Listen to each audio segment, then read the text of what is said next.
우리 함께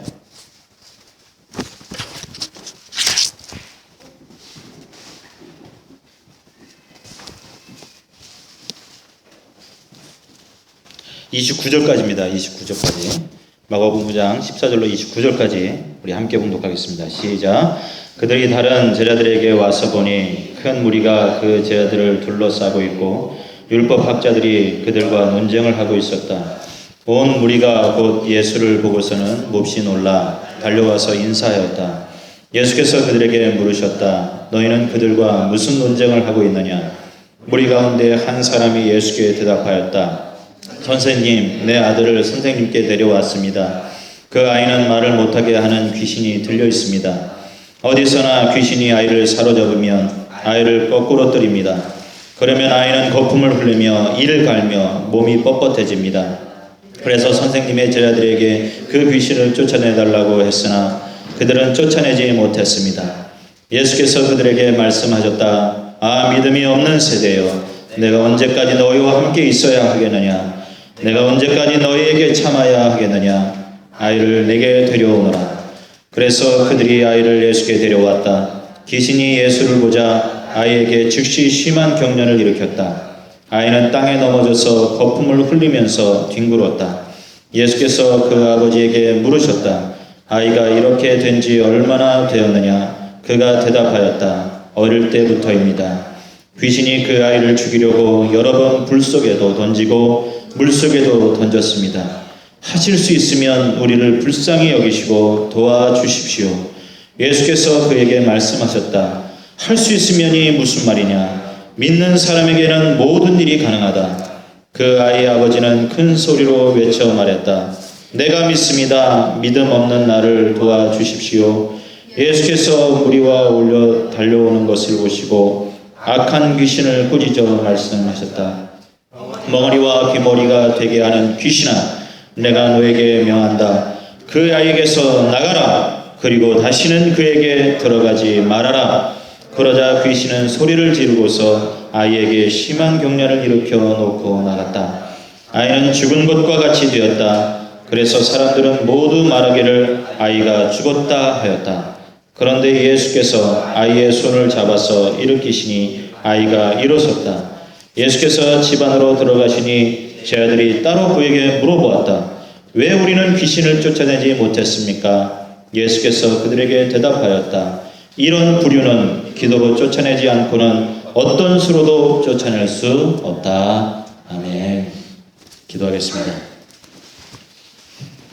아버지, 우리에게 하나님의 말씀을 들려 주시옵소서.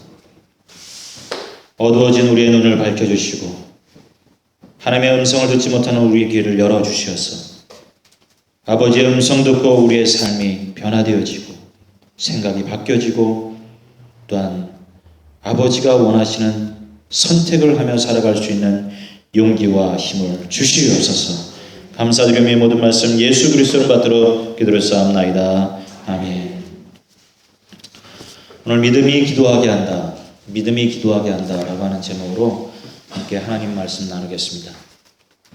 신앙생활은 믿음 생활입니다. 그렇다면 우리의 믿음이 어떤지 무엇으로 측정할 수 있을까요? 우리의 믿음이 어떤 상황인지 무엇으로 알 수 있을까요? 부정적인 느낌이 있습니다. 근심과 걱정입니다. 저는 이것 갖고 좀 알 수 있을 것 같다는 생각이 들었습니다. 그런데 걱정과 근심도 종류가 있죠. 영을 살리게 하는 걱정이 있는가 하면, 영을 살리는 근심이 있는가 하면 전혀 신앙생활에는 도움도 안 되고 살아가는데도 쓸데없는 걱정과 근심이 있습니다. 사실 이러한 걱정과 근심, 쓸데없는 걱정과 근심은 두려움 때문에 생깁니다. 두려움이라고 하는 것은 실패한 적이 있거나 아니면 실패한 사람들을 옆에서 보면서 간접적인 경험을 했거나 이런 것에서 오는 수가 많이 있습니다. 아이들은 별로 두려워하지 않습니다. 사실. 왜냐하면 실패한 경험이 적기 때문에 그렇습니다. 아이들이 자라면서 다양한 경험을 하죠. 그 가운데 실패에 대한 경험이 있습니다. 이러한 실패한 경험을 잘 극복하면 교훈을 얻고 성숙해집니다. 그러나 실패를 잘 극복하지 못하면 그게 뭐가 되냐면 트라우마가 됩니다. 상처가 됩니다. 아픔이 됩니다. 사실 실패의 경험보다 더 중요한 것이 있습니다. 성공한 경험입니다. 실패를 극복하고 혹은 실패에 대한 두려움을 극복하고 얻는 좋은 결실들, 이것이 성공이고 성공의 느낌이지 않겠습니까? 이러한 성공한 경험들이 쌓여서 두려움을 극복하는 것입니다. 이렇게 볼 때, 이런 관점으로 볼 때 믿음으로 인해 갖는 그 자신감은 사실 감정이 아닙니다. 성공한 경험이 쌓여서 가져온 결과가 자신감입니다. 믿는 그 믿음의 걸음을 한 발자국씩 내딛습니다. 근데 그 믿음의 걸음이라고 하는 것이 사실 두렵습니다. 그럼에도 하나님의 음성을 들었기에 순종하고 갔더니 정말 말씀대로 되더라. 이러한 이 순종의 경험에 쌓여서 믿음의 경험이 되는 것입니다. 다시 말씀드립니다. 실패를 딛고 혹은 실패에 대한 두려움을 이겨내고 성공한 경험들이 쌓여서 자신감이 되는 것입니다. 그리고 그 자신감이 더 큰 도전을 하게 하는 것입니다. 그래서 운동에서도 보면 연패를 끊는 것이 중요합니다. 연속적으로 패배하는 그런 것을 끊는 것이 중요합니다. 자꾸 패하잖아요. 그러면 그것이 습관처럼 됩니다. 지는 게 당연한 것처럼 익숙해집니다. 이러한 경험이 반복되면 더 깊은 실패의 경험들을 하면서 살아가게 되는 것입니다. 결국은 나는 안 돼. 나는 안 되는구나 하는 잘못된 자아상을 갖게 되는 것입니다. 어른들도 아이들도 그래서 작은 것이라도 성공의 경험들을 하는 것이 중요합니다. 이러한 의미에서 호주학교가 잘하는 것이 있다고 생각하는데 그게 뭐냐면 아이들에게 정말 상을 남발합니다. 제가 보기에는 글짓기 잘해도 받아쓰기 잘해도 주고 책 한 권 읽었다고 또 주고 계속 줍니다. 근데 이게 무슨 상이야? 이런 건 상이 아니지.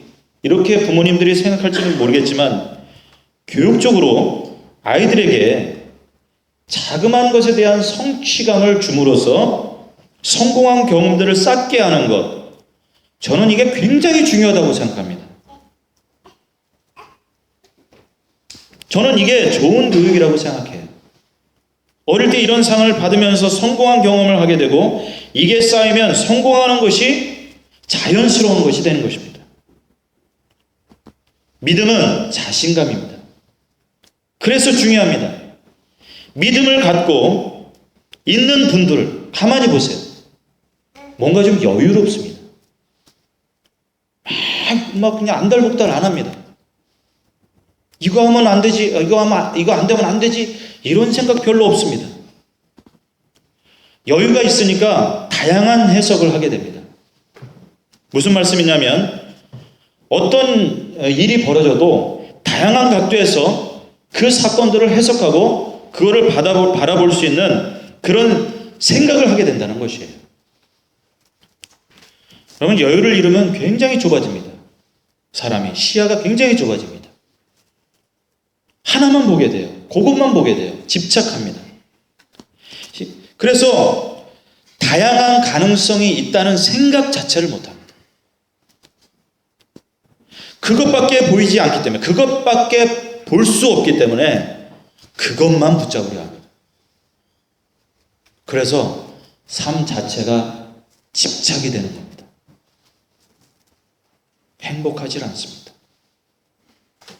그거 안 되면 안 된다고 생각합니다.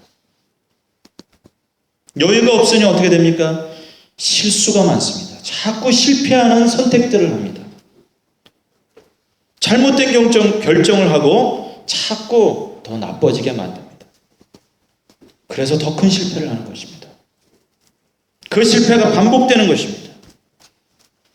여러 가지 분들은 보면은 해석이 다양합니다. 다양하게 본다는 것입니다. 이렇게 다양하게 보게 되면 드는 느낌이 자신이 가진 선택폭이 다양하다, 많다, 넓다, 이런 것을 느끼게 되거든요. 자신이 가진 가능성을 이것 자체가 높이게 되는 거예요. 다양한 것들을 할 수 있다라고 하는 그런 여유를 갖기 때문에. 이런 분들은 그래서 내가 억지로 이런 것들을 만들려고 해서 만들어지는 것은 아니죠. 성공 확률을 높여가는 삶. 이러한 분들은 실패도 성공의 일부라는 여유를 갖습니다. 십자가는 부활의 일부인 것처럼 실패도 성공의 일부다 생각합니다. 그래서 실패는 더 이상 두려운 것이 아니라 당연한 것이다 생각합니다. 믿음의 걸음을 걸어나가는 그 삶에 있어서 실패는 친구다. 왜? 실패를 딛고 올라갈 수 있기 때문에. 그래서 실패를 어떻게 보느냐에 따라서 그것에서부터 희망을 발견할 수 있는 것 같습니다. 오늘 말씀은 이러한 믿음에서 실패하고 있는 사람들, 이 사람들을 예수님께서 어떻게 회복시키시고 있는가, 그것들을 보여주고 있는 말씀입니다. 예수님께서 저희들에게 가르치려 하셨던 그 믿음, 그런 것들은 어떤 것일까요? 첫째는 삶의 능력은 믿음에서 오고요, 믿음의 근원은 복음이라고 하는 것입니다. 삶의 능력은 믿음에서 오고 믿음의 근원은 복음입니다. 복음은 무엇입니까? 복된 소식, 예수님이십니다.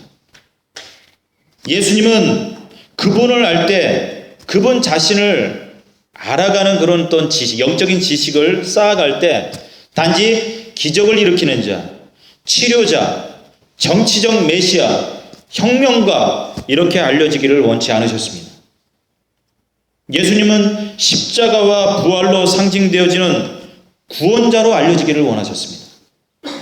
그래서 예수님께서 몇 주간 봤지만은 늘 기적을 일으키시고 병을 고치시고, 그렇게 하고 난 다음에 하시는 건 뭐냐면은 그 기적의 역사, 그리고 치료의 역사, 귀신을 쫓겨보낸 그 역사 그 자체를 얘기하지 않도록 그 소식을 봉인하십니다. 막으십니다. 그것이 퍼져가지 않도록. 왜요? 왜 그걸 막으셨을까요? 그걸 알려도 좋은 판에. 왜냐하면 그것만 보면 잘못된 신앙을 만들 수 있었기 때문에 그럽니다. 그래서 예수님께서는 그토록 십자가와 부활을 중요시 여기셨던 거예요. 그래서 지난주도 우리가 이 십자가와 부활을 붙잡는 신앙이 얼마나 중요한가 이거 말씀드렸죠. 그렇다면 정말 십자가와 부활을 꼭 붙잡고 있는 분은 어떻게 신앙생활을 하시는 분일까요? 십자가와 부활을 꼭 붙잡고 있는 분, 어떤 분일까요? 이런 분들은 삶에 십자가가 있다고 하는 것을 예상하고 있습니다. 고난이 옵니다. 실패가 있다는 것을 압니다. 경험도 합니다. 그렇지만 그 실패 속에서, 고난 가운데서 좌절하지 않습니다. 고난 가운데서 낙심하지 않습니다. 왜요? 십자가 뒤에는 반드시 부활이 따라온다는 것을 알기 때문입니다. 믿기 때문입니다. 성공했다고 해서, 이런 분들은 성공했다고 해서 자만하지 않습니다. 교만하지 않습니다. 왜요? 하나님께서 한순간 이 성공이라고 하는 것들을 풀어버리시면 소용없는 것이라고 하는 것을 깨닫고 인생의 십자가를 다시 준비하기 때문에 성공에 우쭐거리지 않습니다. 하지만 우리가 이러한 십자가 부활을 붙잡는 복음의 삶에서 실패할 때가 너무 많습니다. 예수님의 제자들과 같이 말입니다. 예수님과 세 제자들이 변화산에서 내려왔습니다. 그런데 산 아래에서 벌어지고 있는 상황은 혼란과 다툼, 질병, 귀신 들림, 처참한 상황이었습니다. 절망입니다. 이것이 세상이에요. 세상. 혼란과 다툼과 질병과 처참하게 일그러진 부모의 모습이 있었습니다. 예수님을 믿지 못하는 자들의 모습, 이런 모습이 아닌가 생각됩니다. 율법교사와 아홉 제자들이 논쟁을 하고 있는 것을 예수님께서 목격하십니다. 성경에서는 무슨 일이냐고 묻는, 무엇 때문에 이런 아구잉을 하고 있느냐 묻는 이 예수님의 질문에 제자도 율법교사도 대답하지 않습니다. 그래서 무슨 논쟁이 붙었는지 확실하지는 않지만, 그런데 그때 제자들도, 논쟁의 주격이었던 제자들도, 그리고 율법 교사들도 대답하지 않고 그 논쟁에서 논쟁을 보고 있었던 한 사람이 대답합니다. 그 사람들의 사이에 있었던 귀신 들린 아이를 가진 한 아버지가 그 예수님의 질문에 대뜸 대답합니다. 제자들에게 귀신 들린 내 아이, 이 아이를 고쳐달라고 부탁했지만 제자들이 고치지 못했다는 것입니다. 이런 것으로 볼 때 아마 이 붙었던 논쟁이라고 하는 것은 그 주제가 능력이었지 않았을까. 능력을 행하지 못했던 제자들, 그리고 능력을 행하지 못하고 있는 그 제자들을 향한 비난, 논쟁. 능력을 행하지 못하는 믿음을 가진 예수님의 제자들, 이것에 대한 논쟁이 붙었던 것 같습니다. 아마 제자들도 이상했을 것입니다. 왜냐하면 마가복음 6장 7절에 보면 12 제자를 가까이 부르셔서 그들을 둘씩 보내시며 그들에게 악한 귀신을 억누르는 권능을 주셨다 말씀하시고, 13절에 가서 보면 그들은 많은 귀신을 쫓아내며 수많은 병자에게 기름을 발라서 병을 고쳐주셨다라고 말하고 있습니다. 제자들은 이미 귀신을 쫓아내고 병을 고친 경험이 있었습니다. 그런데 왜 전에는 되고 지금은 이런 능력이 나가지 않았던 걸까요? 제자들도 궁금했고, 그 율법 교사들도 궁금했고, 귀신 들린 그 아이의 아버지도 궁금했을 것입니다. 무슨 차이가 있었을까요? 무슨 차이가 있었을까요? 대답은 예수님께서 한탄처럼 하신 말씀 속에서 찾을 수 있을 것 같습니다. 19절에 보면 예수께서 그들에게 말씀하셨다.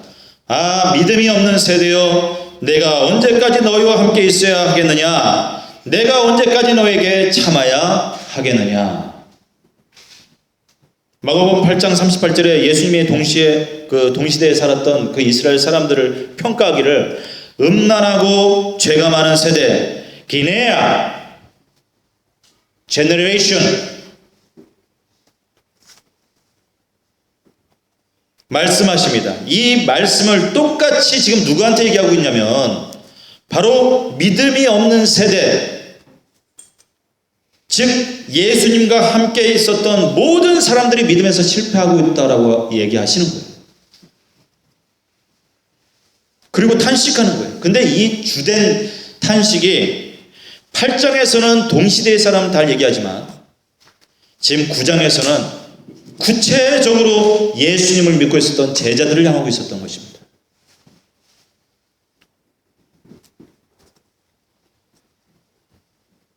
믿음이 없는 세대예요. 제자들은 2년 6개월 정도를 함께 지내며 말씀을 듣고 기적을 봤던 신앙생활이 무엇인지를 경험했던 사람이었어요. 사실 몰랐던 사람들이 아니에요. 그러나 이들은 예수님께서 보이지 않자 믿음을 잃고 능력을 행할 수 없었던 것입니다. 예수님은 능력의 능력의 근원은 믿음입니다. 그런데 이 믿음은 예수님으로부터 오는 것입니다. 예수님께서 권능을 주실 때에는 제자들이 귀신도 쫓고 병도 고쳤습니다. 그런데 예수님과 함께 산에 올랐던 이 세 제자들을 포함해서 나머지 9 제자들은 예수님이 보이지 않자 믿음을 잃고 능력을 행할 수 없게 되는 거예요. 믿음은 보이는 것이 아닙니다. 만져지는 것도 아닙니다. 그렇다고 느껴지는 것은 더더욱 아닙니다. 예수님께서 제자들과 함께 계신 그때는 믿음은 만져지는 것이었습니다. 보는 것이었습니다. 느껴질 수 있는 것이었습니다. 왜? 믿음의 근원이신 예수님께서 같이 먹고 자고 생활하고 있었기 때문에. 그러나 제자들이 어느 때까지 이런 믿음을 가질 수 있겠습니까? 왜? 조금 있으면 예수님께서 십자가에 못 박혀 돌아가시고 이 땅에서 하늘로 올라가실 텐데. 그러면 제자들은 보고 듣고 만지고 느껴지는 믿음 생활을 더 이상 못하게 되는 겁니다. 어느 때까지 이런 식으로 신앙생활을 할 수 없는 노릇이었습니다. 그래서 예수님은 탄식하는 것입니다. 믿음이 없는 세대요, 내가 언제까지 너희와 함께 있어야 하겠느냐. 여러분, 삶의 능력은 믿음에서 나오는 것입니다. 그러나 믿음의 근원은 예수님이십니다. 예수님은 지금 예수님께서 제자들과 함께 있지 않을 때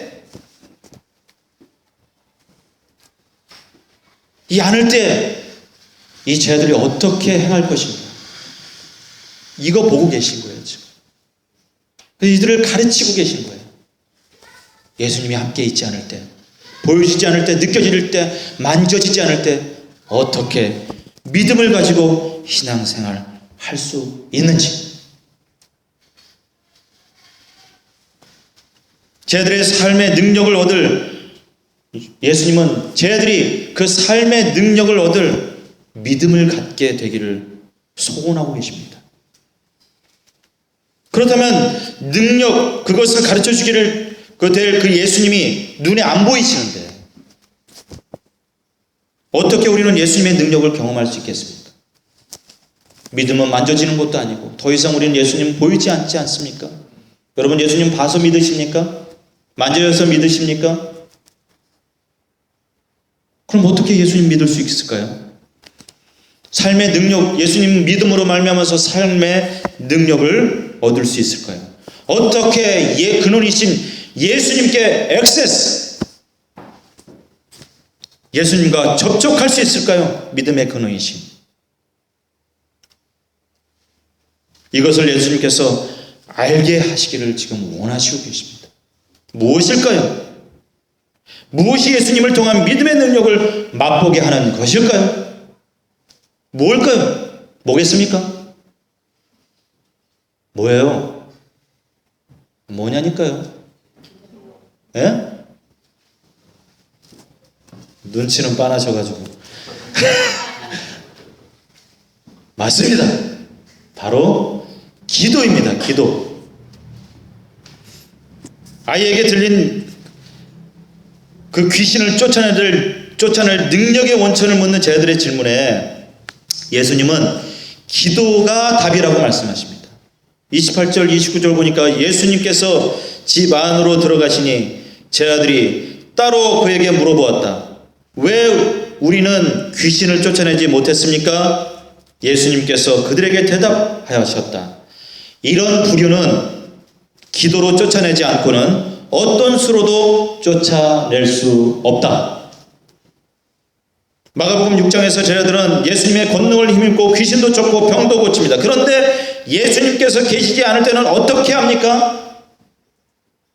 예수님께서 말씀하십니다. 이런 종류의 영은 this kind, 원어로는 genos, this species, this kind of spirit, this kind of unclean spirit.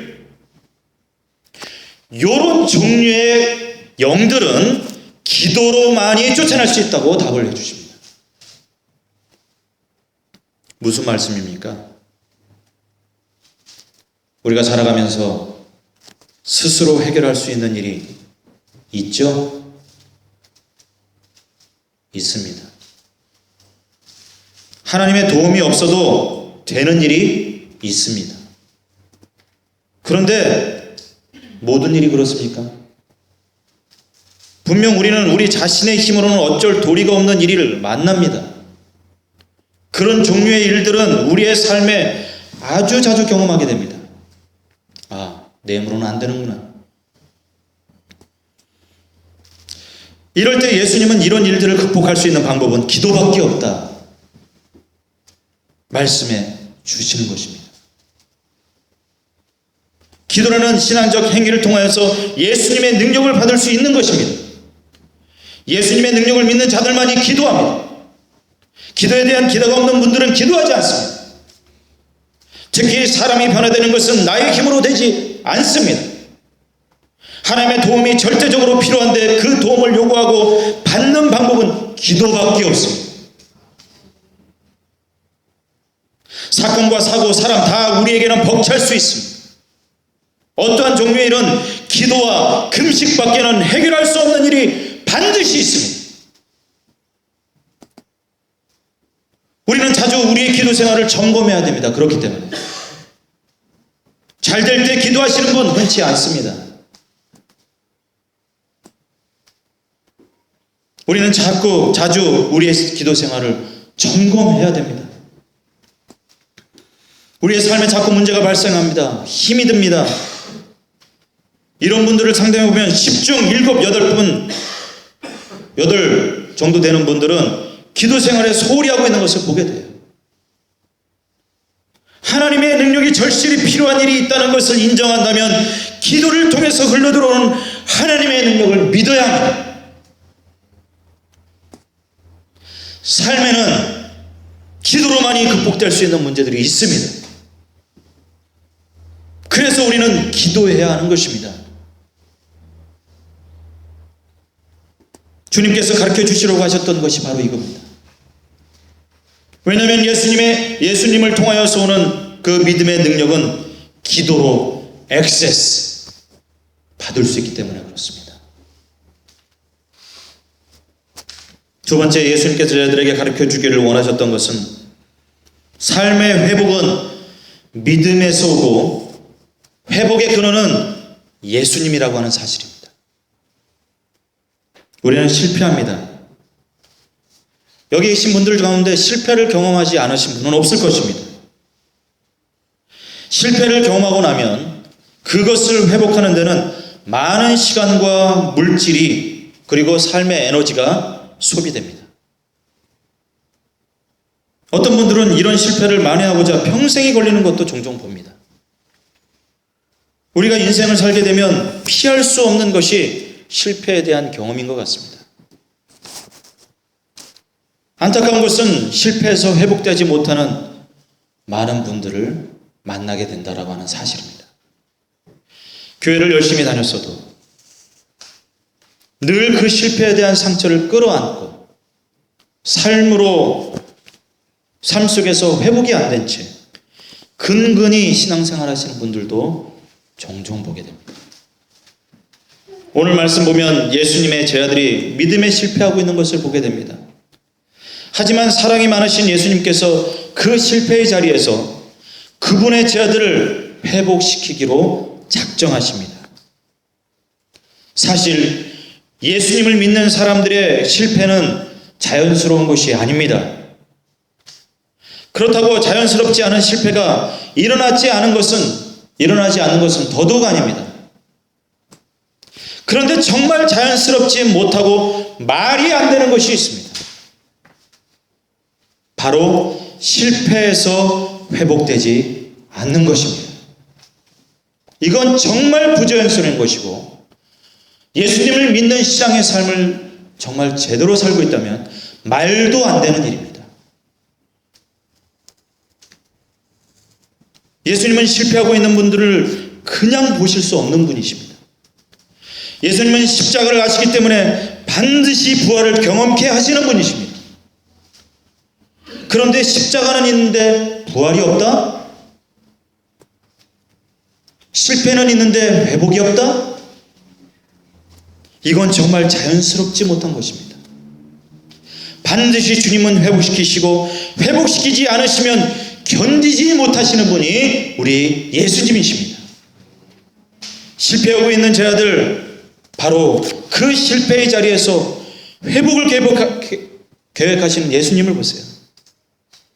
그리고 삶 전체가 실패의 연속이었던 한 아버지를 회복시키고 있는, 삶 자체가 실패였던 그 아이를 회복시키고 있는 예수님을 보세요. 19절에 보면 믿음에서 실패하고 있었던 그 제자들을 향해서 능력에 대한 그런 어떤 논쟁을 붙였던, 의구심을 자아냈었던 그 아이를 내게 데려오너라. 예수님께서 회복시키기로 작정하십니다. 삶의 회복은 이러한 믿음에서 오는 것입니다. 예수님께서 회복하신다. 이것을 믿을 때 삶의 회복은 일어나는 것입니다. 이 믿음을 가지시는 우리 세장교회 성도들 여러분들이 되어지길 우리 주님의 이름으로 축원드립니다. 회복의 근원은 예수님이십니다. 내가 회복하려고 해도 할 수 없습니다. 평생을 고생했었던 이 귀신 들린 아버지와 같습니다. 평생을 이 아이를 고치려고 이리저리 다녔지만 도저히 고칠 수 없었습니다. 마지막 예수님께로 이 아버지는 나옵니다. 그런데 이 귀신 들린 아이를 예수님께로 데리고 오는데 이 귀신이 예수님을 봤습니다. 그렇게 하니까 어떻게 됩니까? 그때 현상을 성경은 이렇게 묘사하고 있습니다. 20절에 아이에게 즉시 심한 경련을 일으켰다. 아이는 땅에 넘어져서 거품을 흘리면서 뒹굴었다. 보세요. 발작을 일으켜가지고 땅에 온몸을 그냥 크래시하는 거죠. 그냥 확. 그러면서 어떻게 합니까? 입에 거품을 무는 거예요. 뽀글뽀글. 그러면서 확 경련을 일으키면서 온몸을 뒹굴면서 떼굴떼굴 굴러다니는 거예요. 지금. 예? 온몸에 상처가 나겠죠. 흙 묻고 더러워지고, 예? 상처 나고 피 흘리고, 한 번 그럴 때마다 발작하고 경련이 일어날 때마다 이 아이는 도저히 사람의 물건이 아니었을 것입니다. 근데 그런 귀신 들린 아이도 아이지만 그 아이를 평생 동안 봐왔던 아버지의 심정은 어땠을까요?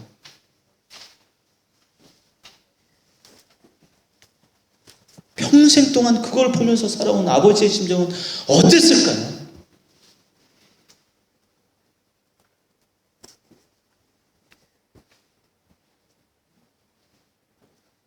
그 심정 이해가 되십니까? 이 아이 아버지의 처체 마음의 그 마음이 전달이 오십니까? 이것을 보시고 예수님은 그 아이의 아버지에게 질문합니다. 아이가 이렇게 된 지 얼마가 되었느냐? 예수님께서 이거 몰라서 하신 질문이실까요? 언제부터 이 아이가 이렇게 되었는지 모르셔서 질문한 거라고 생각되지 않습니다. 그렇다면 왜 예수님은 그냥 고쳐주셔도 되실 것을 그렇게 하지 않으시고 이런 질문을 아버지에게 얘기하는 걸까요? 아버지에게 물어보시는 걸까요? 이렇게 하신 이유는 예수님께서 어떤 의도가 있으셨다는 생각을 하게 합니다. 왜냐하면 고침받아야 할 사람은 귀신 들린 아이뿐만 아니라는 생각이 들기 때문에 그렇습니다. 아이와 함께 회복되어야 할 사람은 바로 이 아이의 아버지 아니었을까요? 아이와 함께 평생을 마음 졸이고 살았던 이 아버지도 회복되어야 되지 않을까요?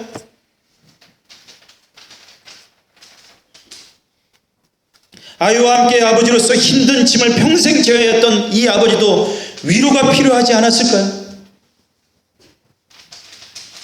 아이의 고통을 몰라주는 세상에 대한 분노, 사람들에 대한 실망 회복돼야 하지 않을까요? 평생 가슴에 품었던 말을 해야 합니다.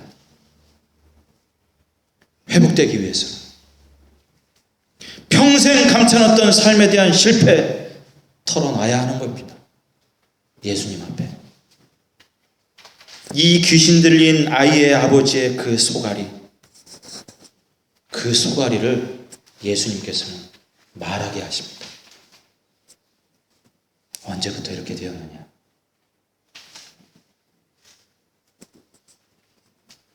그때부터 이 아버지는 자신이 어떤 삶을 살았는지 자신의 인생을 얘기합니다. 어릴 때부터입니다. 귀신이 이 아이를 죽이려고 여러 번 불 속에도 던지고 물 속에도 던졌습니다. 어릴 때부터 이 귀신이 이 아이를 죽이려고 했던 것입니다. 이 아버지의 삶은 그야말로 투쟁이었던 것 같습니다. 여러 번 불에 데워서 죽게 만들려고 했습니다. 그럴 때마다 아버지는 달려가서 불에서 건져냅니다. 살이 타들어갈 때 아버지는 자기 자신의 살을 데워가면서 이 아이를 건져냅니다. 우물이나 강 같은 곳에 빠뜨려 죽이려고 여러 번 했습니다. 이 악한 영이. 그럴 때마다 이 아버지는 이 더러운 영이 물에 빠지려고 하는 아이를 앞장서서 막으면서 물에 빠진 아이를 몇 번이나 구해냈는지 모릅니다. 우물에서 건져내고 강에서 건져내고. 여러분, 이 아이의 아버지의 삶으로 들어가셔서 이 아버지의 심령에 한번 대보세요. 우리가 이해할 수 있는 거, 이 아버지의 삶이 우리가 부를 수 있는 삶이다 라고 얘기할 수 있는 지경이 아니었다라고 하는 것 우리가 짐작되지 않습니까? 우리가 삶이라고 부를 수 없는 처절한 두려움, 하루하루를 불안한 삶으로 보내야 했던 것 느껴지지 않습니까? 살아도 산 것 같지 않은 비참한 삶을 살았던 이 한 남자의 이야기, 주님은 이 남자의 속 깊은 그 이야기를 끄집어내십니다. 그리고 그걸 알아주십니다. 눈에 보이지 않지만 사랑하는 이 아이의 삶을 송두리째 빼앗아 역사하고 있었던 이 약한 존재와 평생을 싸우고 있었던 이 남자의 말에 귀를 기울이고 계신 것입니다.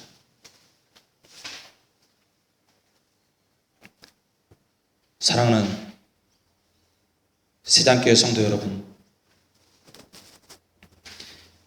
우리가 믿는 주님이 그런 분이에요. 아무에게 말할 수 없는 속 깊은 이야기를 들어주시는 분이십니다. 우리 한 사람 한 사람에게 관심을 갖고 계신 분이십니다. 남몰래 소갈이하고 있는 우리들을 알아주시는 분, 이 지구상에서, 이 세상에서 주님 한 분밖에 없습니다. 남편도 몰라줘요. 아내도 몰라줘요. 아이의 아버지가 용기를 내서 예수님께 요청하십니다. 하실 수 있으면 우리를 불쌍히 여기시고 도와주십시오. 보에데오. 아버지가 용어를 쓰거든요. 보에데오. 흔하지 않은 단어입니다. 풀어서 쓰면 to run to the aid of someone who needs help. 무슨 말입니까? 도움이 필요한 사람을 돕기 위해서 뛰어들어간다, 이런 말이거든요. 도와주십시오. 이 말이 무슨 말이냐면, 간단히 말하면 이 아버지가 뭐라고 얘기하시는 거냐면, 내 문제 속으로 들어와 주십시오. 내 문제 속으로 들어와 주십시오. 제발 하실 수 있으시면. 예수님께서 대답하십니다. 할 수 있으면이 무슨 말이냐? 믿는 사람에게는 모든 일이 가능하다. 아버지가 물었죠. 예수님, 당신께서 우리를 도와주시겠습니까? 내 문제 속으로 들어오시겠습니까? 예수님께서 대답하십니다. 문제는 내가 할 수 있는지 아닌지에 달려있는 것이 아니다. 당신이 갖고 있는 믿음에 달려있다. 그렇습니다. 우리는 의심합니다. 하나님께서 나를 도와주실까? 주님께서 나 같은 사람에게 관심이나 갖고 계실까? 생각합니다. 여러분은 얼마나 관심을 갖고 계신 분이 예수님인 줄 아십니까? 정말 사소한 것까지도 관심을 갖고 계신 분이 우리 예수님이세요. 믿으십니까? 제가 일하다가 아니고 어느 날 저도 일을 하지 않습니까? 우리 임영사모도 일을 하는데 임영사모가 나한테 명령을 하더라고. 갔습니다. 어떻게 하라고. 근데 그걸 하려면 열쇠가 필요한데 아무리 찾아도 열쇠가 없는 거예요. 아무리 찾아도 열쇠가 없는 거예요. 키가 없는 거예요. 지엄하신 아내의 명령이기 때문에 제가 그 명령을 준행해야 됐거든요. 어떻게 아무리 온 집을 찾아도 이 열쇠가 없는 거예요. 열쇠를 가져가야 되는데 자꾸 좌절이 돼요. 이 열쇠도 못 찾나 이러면서. 예? 그래서 기도했습니다. 아버지 열쇠 찾게 해주세요. 기도했습니다. 그 열쇠가 뭐라고 간절히 기도했습니다. 근데 희한하죠. 아내한테 가봐라. 이런 마음이 쑥 드는 거예요. 아내한테 가봐라. 여러분 제가요 아내 일하는 곳에 가고 좀 이렇게 물어보고 이런 거 자체를 싫어요. 왜냐면 운전하다가 길을 잃어버려도 내가 찾을 때까지 운전하지 내려가지고 길을 물어보는 사람이 내가 아니라 제 아내입니다. 답답해가지고 그거 자체가 싫어요. 근데 아내한테 가봐라. 그러면은 아내를 불러내기 위해서는 누굴 만나야 되고 이렇게 이런 복잡한 과정이 있는데 너무 싫은 거예요. 싫은데 내가 순종하자. 지엄하신 아내의 명령이기 때문에 순종하자. 갔는데 그래가지고 어떻게 해가지고 부탁해가지고 아내를 좀 나오라고 했는데 나 이제 열쇠가 없어. 그랬더니 왜 나한테 찾냐는 거예요. 다툼 말 필요 없죠. 들어가서 찾아봐. 있을 거야. 제가 자신 있게 얘기하니까 긴가민가 해가지고 없다고 막 우겼는데 들어가가지고 참 이따 나오더니 달랑달랑 열쇠를 들고 나와.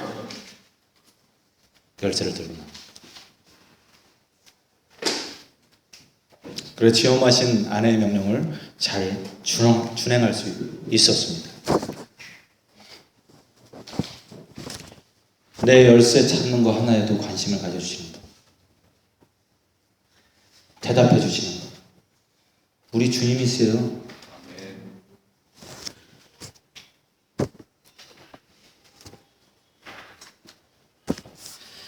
그분을 우리가 믿고 있습니다.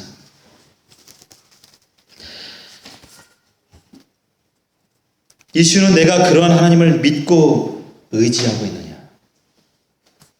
주님은 나의 미래에 관심을 갖고 계십니다. 주님은 나의 아픔을 주님 자신의 아픔이라 여기며 관심을 갖고 계십니다. 우리가 기뻐할 때 그분의 기쁨처럼 여기고 계십니다. 우리를 얼마나 사랑하시느냐 하면 스바냐 3장 17절에 보면 주 너의 하나님이 너와 함께 계신다. 구원을 베푸실 전능하신 하나님이시다. 너를 보고서 기뻐하고 반기시고 너를 사랑으로 새롭게 해주시고 너를 보고서 노래하며 기뻐하실 것이다. 우리를 보고서 기뻐하십니다. 반겨주십니다. 사랑으로 새롭게 하시며 우리를 보면 노래가 나올 정도로 우리를 보시고 콧노래가 나오시는 거예요. 이러시면서 그럴 정도로 우리를 좋아하신대요.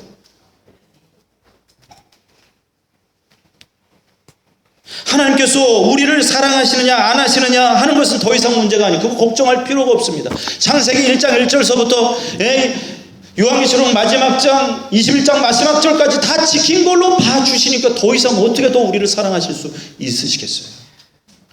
더 이상 하나님 우리를 사랑한다 안 사랑한다 이건 우리 생각할 바가 아닙니다. 왜? 사랑하시니까. 그런데 그것을 우리가 믿습니까? 그게 이슈예요. 예수님께서 그것을 그 아이에게도, 아이의 아버지에게도 물으시지만 우리에게도 물으시는 거예요. 할 수 있다는 말이 무슨 말이냐? 믿는 자에게는 하지 못할 일이 없다.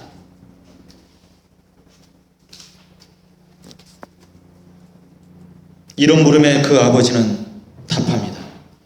내가 믿습니다. 믿음 없는 나를 도와주십시오. 아버지는 자기의 믿음이 완전하지 않다라고 하는 것을 지금 인정하고 있는 것입니다.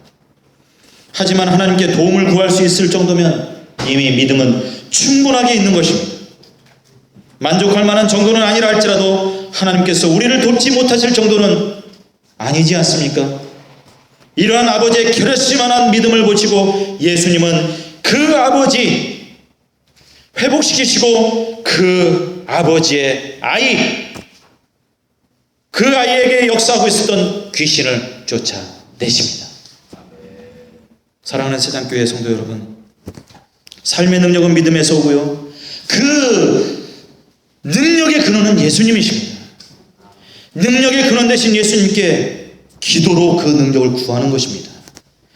기도로 지혜를 구합니다. 기도로 신령한 은혜를 구합니다.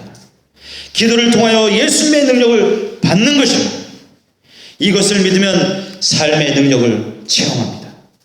또한 엉클어진 삶, 문제로 인해서 받은 온갖 상처와 아픔을 우리 예수님은 치유하시기를 원하시고 회복시키시기를 원하십니다. 삶의 회복은 믿음에서 오고요, 회복의 근원은 예수님이십니다. 더 이상 예수님께서 나를 도와주실까? 고쳐주실까? 해결해 주실까? 걱정할 필요 없습니다. 믿으십시오. 믿는 자에게 하나님의 도우심은 체험되는 것입니다. 이러한 회복의 은혜를 체험하시는 우리 시장교회 사랑하는 성도 여러분들이 되어지기를 우리 주님의 이름으로 축원드립니다. 기도하겠습니다.